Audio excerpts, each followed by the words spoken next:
we're doing what we're doing and why we want to engage others in this type of conversation is, we're really looking for people who have decided to, stir the pot themselves and have really committed to this self-love journey and the personal transformation. And we know, because you and I know, that this is not for the, what's the proper phrase here? Like faint of heart. What do they say? Like, that whatever it is, it's like, this is not a journey. It's not always a pleasant one and a happy one, but it's a transformational, it's a growing journey. And, the concept of Greek soup for us, is something that we've been talking about because it started with voice. Like you said, it started with, how do we communicate and encouraging others to communicate and being able to talk about their stories, but being able to be vulnerable at the same time and look at themselves in the mirror.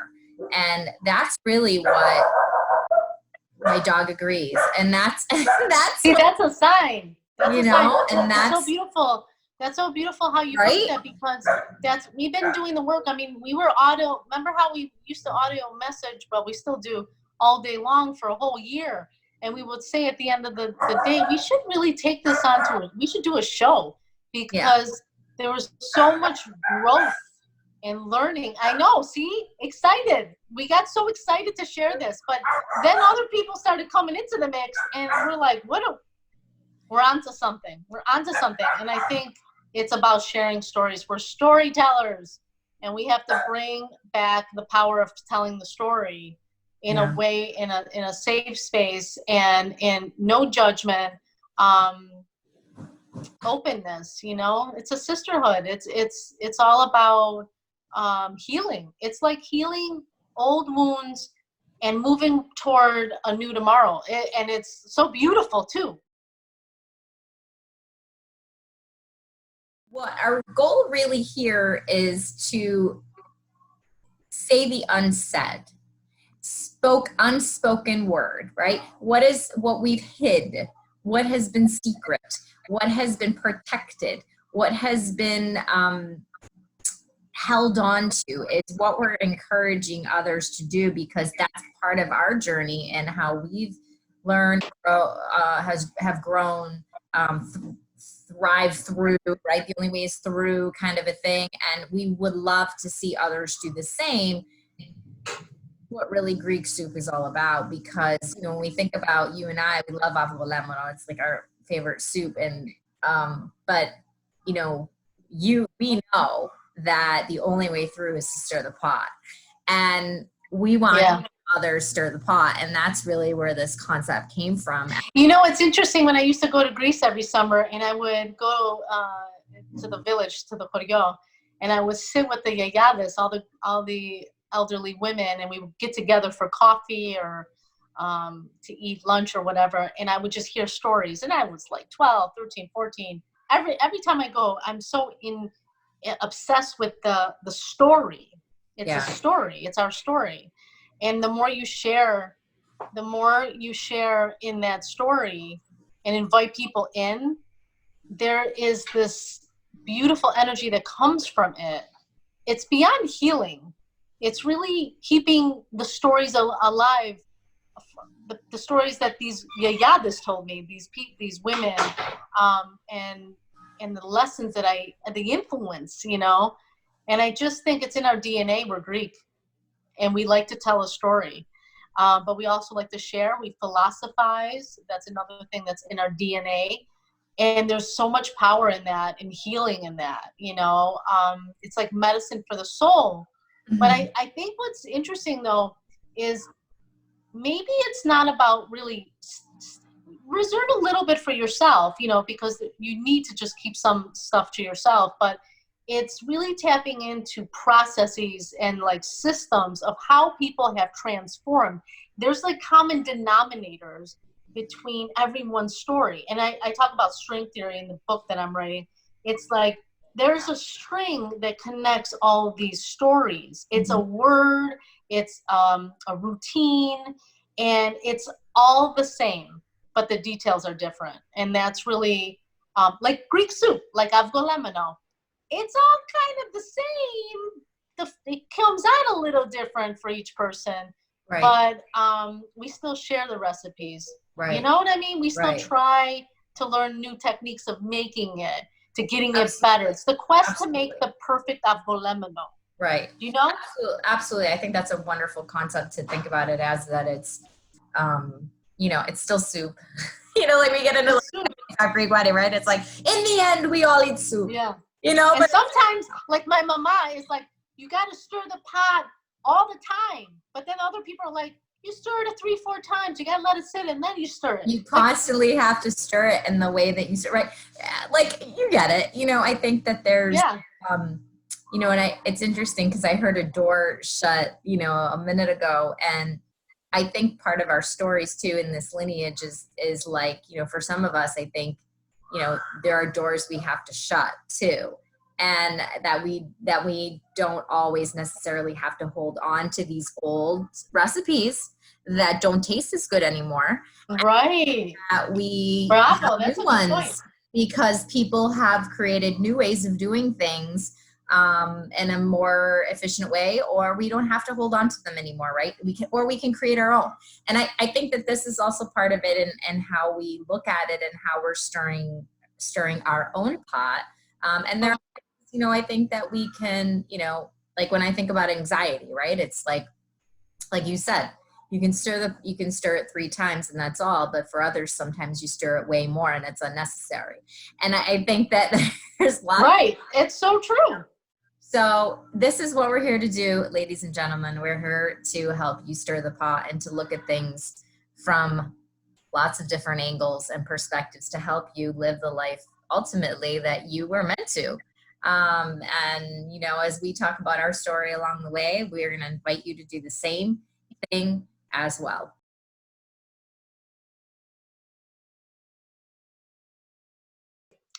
So, Connie, what do you want from the Greek soup?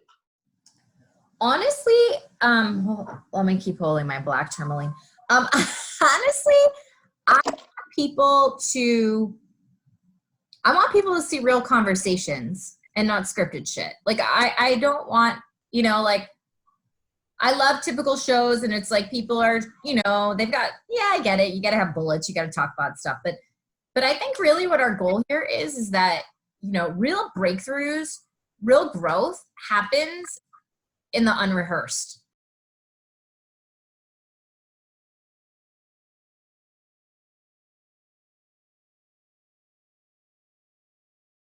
You know, it's really about embracing ultimately who we are, right? And how we're getting there, right? It's not how we got there, because I still think that, and you disagree with me, but I know, at least I can speak for myself, that it's like, it's still a process. And it's still a process of like accepting who we are and expressing who we are. And like the process of how we got there, you know, is because, you know, we decided to stir the pot. We decided to stir this shit up. And, you know, think about like how many people don't do that. How many people don't do that and, you know, continue to walk around perhaps, you know, poor me, victim, you know, pissed off, unhappy, ungrateful. We can come up with whatever we want to come up with right now, right? And I think, you know, this is why you and I, you know, have like magically come together, because this is what pulled us together. Were these synchronicities that we had about our experiences in our lives, about the fact that, you know, we both grew up, right? Greek restaurant businesses, immigrant parents, trying to be the best, you know, Greek Orthodox Christian girls, right? Doing everything right. And then, you know, then deciding at some point, like we're questioning some stuff, and, you know, life happens and then it pulls us, you know, and so how have we gone through these points of transition and transformation in our life, and that we're still transforming. Like you said before, it was like, you know, we are healing so many things from our lineage and our heritage that go back to the friggin' goddess. You know, it's so true what you're saying. Like, I wholeheartedly for 2 years have felt I am a lineage holder trying to peel the layers off in order to stop cycles of ancestral wounding, conditioning. But the reason is it all started 2 years ago with my daughter. So it is so amazing how our stories are so similar. And I think, like, you know, you're a little bit younger than me. I'm 44, but if we had come together 20 years ago, I don't think we would have clicked as much. But now, because of this journey that we've been on, it was like so magical. Like when we first met each other, it's funny. Do you remember the first time we met each other? I do. It was at a Starbucks in Buffalo. Yeah. And do you remember how that came about? Yeah, you messaged me. I posted something on Instagram, and that you said that you had a meditation of some sort, that like you needed to reach out to me. And then you were like, we need to meet up when you come to Buffalo or something. And I said, oh yeah, you know, for sure. And I was like, and I remember at the time I'm like, okay, like I didn't even think about it, you know. I was like, right, oh, for sure. What's interesting is, like, at that time in my life, right? Oh my God, and this is going back a year and a half, but a year prior to that, I was doing all this like transformative work. And at that point, I was really leaning into like manifestation, like the power of manifestation. And I didn't even know it. Like, I would meditate. I remember a year prior to that, I was like, I totally want to change my life, 100%. And I remember I was at a point where my life, if it didn't change, something bad I knew was going to happen. And I say that in terms of like what I was seeing around me. Like, people were just so negative, and there was a lot of self-sabotaging behavior, and just all that stuff was affecting me, you know, and I was looking at it as a negative, right? And I couldn't even process any more of it. Between you know, raising kids is difficult, you know, and I was dealing, and my daughter has severe anxiety, and I was dealing with the onset of that knowledge of knowing that, and of the pressures of being a mother of someone like that, wanting to fix, but it's not fixable. You know, it's a process, it's a journey to manage.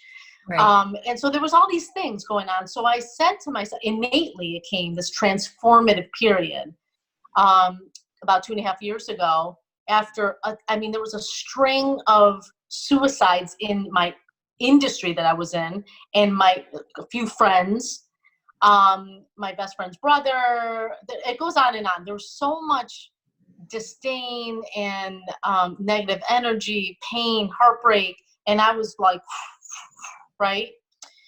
And then at one point I said, you know what, Connie? I honestly got on my knees. I mean, that is the truth. Growing up, I was really into religion, and I got away from it. But at one point, I was like, I need help, and I don't know what I'm doing. And I want to, and everyone thought I was such a, you know, confident person and a good person. And it doesn't matter what people think, right?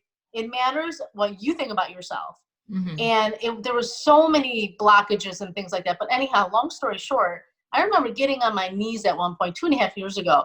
And I'm like, I am completely open to change, right?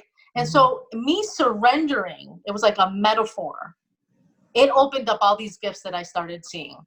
And I remember my brother Paul handed me this one book, and he goes, girl, I have been where you are at, and you're going to be fine. He handed me a book, and it was called The 4 Agreements by Ruiz. And I started to read. And then I started to, you know, people ask me all the time, how did this all happen? How did this start? And I said, the number one thing was I started to meditate, you know, and people are like, oh my God, meditation is so hard. Yeah, 2 months it took me to silence the noise, right? to silence the noise. It's a process, right? So that was the beginning. Reading books was very helpful for me, even though it's very hard. I'm a jumper. I don't read books from start to finish. I go from the start to the middle to the finish, and I go bounce. But I started reading a lot of books. And the other thing is I started to notice that a lot of the problems I was seeing was like about language and misunderstandings through texting and through just, language and talking to people is difficult as it is because we are subjective beings and we receive and perceive information very differently than everybody. We're unique in that way. So I started to realize that a lot of information was being lost and misunderstood through texting, and everyone was texting at the time, right? Lost in translation. Oh, lost in translation, especially the Greek stuff too, if we're talking about that, right? But I'm like, you know what? I'm going to start audio messaging, right? So that gave me more of a motivation to get to know people because there was no room for misunderstandings. But I remember with you, because I was on this journey, right? I was in this meditative journey and I was just really building myself up again. It was so beautiful. I saw your face in one of my meditations way before I reached out to you. And I was like, what is this? All of a sudden, who is this? Like I knew you, but I didn't know you. Saw the light. I saw your face and I'm like, and at that time, I was all about stepping out of my comfort zone, right? All cinnamon. Yeah. All cinnamon. You are canela. So I ended up like, it was you and like 3 other people at the time that I really didn't know well. And I'm like, do you want to meet for coffee? It was the same thing. It was all at Starbucks, or the one was Panera. But let me ask this though. It was all the same. Do you still talk to those people? They're completely in my tribe. Okay, just checking. I think what was interesting about this in our conversation, it was very quick, and I think I understood why we came together, and a lot of it was because about, understanding this self-love journey. And, I certainly had shared my experience about my spiritual transformation and, being out of work for 4 months and kind of having this awakening, and then, finding mindfulness meditation, right? And my own anxiety, my own health issues and all those kinds of things. And then how it connected to our transformation. And I think the fact that we were like, oh crap, like this is twinning, and, understanding that there's a synchronicity and that this moment has been manifested. I'm going to be honest, at that particular moment, I did not know or have any sort of expectations where this would go. And I think that that's been a lot about our relationship because, we haven't had any expectations. I think that a lot of it has been this powerful energy about what happens when 2 people come together that follow their own intuition and that there's no expectations, and then allowing the other person to kind of react to that. And I think that, without judgment, 100%. And I think that the fact that we have, because we were born and raised in the same culture, right, and faced very similar challenges as Greek females in society, and to be our own selves, right, in the midst of that all, and to be a spiritual person on top of it, and to understand how to blend and mix that, and that it's okay, and to give ourselves permission and to really share, I think, our journeys of how we've done that. And inviting each other into that space, that I call it the educational space, really is. Well, the non-judgmental part plays a huge role in building trust. Because if you don't have trust, the magic doesn't happen. It's just. Yeah, I would agree. I think that, and when I, when I think about like our first conversations too, when you were talking about the numbers and trying to make meaning of like these numbers, and at first, I don't know what she's talking about, but then, as time went on, and I'm like, yeah, I've always paid attention to these signs, but probably not as much. And I think where it really hit me hard, when it came to like, everything being a sign, and that we're truly manifesting things in every single moment in our world, was when I did my retraining of my brain. And when I was traveling back and forth from Worcester to Providence, Rhode Island, and just the amount of things that I would see along the way really hit home for me, because it was like, okay, now I know what Nicki does and how she puts it together. And I think, you know, you talk about language, right? I think that this is the power of our own gifts, and that we each have our own language and how we do it in our own way. And like we said, no judgment. There's no one way that's right. It's just really appreciating and understanding that we each have our own way of contributing and to sharing kind of what we see and what we know from different lenses and from different angles. You know, it's interesting. I also think about the fact that, you know, this really is about friendships that are soul linked, which I know you talk about all the time. And so let me ask you this. So how is this kind of a relationship very different, would you say, than from, you know, or is it not, you know, in terms of general friendships, and how are these different? You know, are they different, you know, from a regular friendship with somebody? I think every relationship is showing you something that we have. Everything, every person, every sound, but the relationship that you have with people you twin with or soul linked to is a spiritual relationship. It's almost like a guided relationship that is, there's a win-win on both sides. But you have to be really open to allow for information to come in and take what resonates, leave the rest, and have the other person not judge you for that, or just, you've got to be really open. Like, I have a tribe of people, same relationship that we have with each other, that there's so much trust. It's like trust. You have to trust the person. There's no judgment, but we are going to bring healthy conversations to the table again. And I say healthy because all of this is healthy. Stirring the pot is healthy. It's all healthy. And that's really what I want. I really just want to be a facilitator in the process of conversation. Yeah. So it's really about creating space and opportunity for a higher level of awareness for people who are ready for it and open to having real conversations without the bullshit.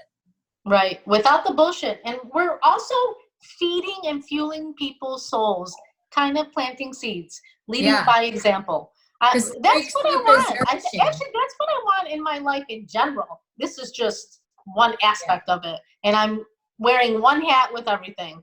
All I want to do is service people in that way. And I think the Greek soup is a fun way to do it and bring people to the table. And so not all conversations are going to be heavy, and not all conversations are going to be like, oh my God, that epiphany and this and that. But it's about the balance of all that. Absolutely. In a space of non-judgment, in a space of love and self-empowering, self-transformation, self-triumph. I mean, it goes on and on and on. I mean, this is what the Greek soup is about. This is what Greeks are all about. Right? Right. Greek women. Okay. So we get it. So you know what? We're gonna get some recipes cooking, and we got to get that going. And we are gonna start telling you how to bake some soup. And you tell us about your soup. Yes, I love it. I love soupa. Okay. I love soupa, and you know what? In Greek, it's the what do you call it? It's the short version of "I told you so," right? Soupa. Suipa. Suipa, right? Which is like, hey, supa. I love that. Opa. So you know what? I'm going to bring the Windex and you bring the paper towels. No, I'm just kidding.